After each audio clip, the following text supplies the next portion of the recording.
Itu banyak lah. Tapi yang betul-betul tak, lulus, tak apalah, yang tak betul-betul lulus, lulus ke, yang lulus ke anggaran.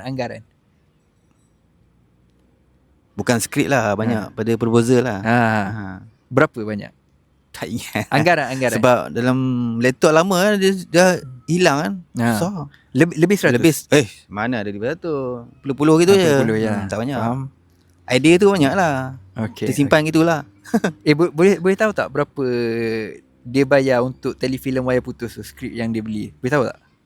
Dia bergantung pada musik baru dengan lama. So baru ni dia bayar murah sikit lah.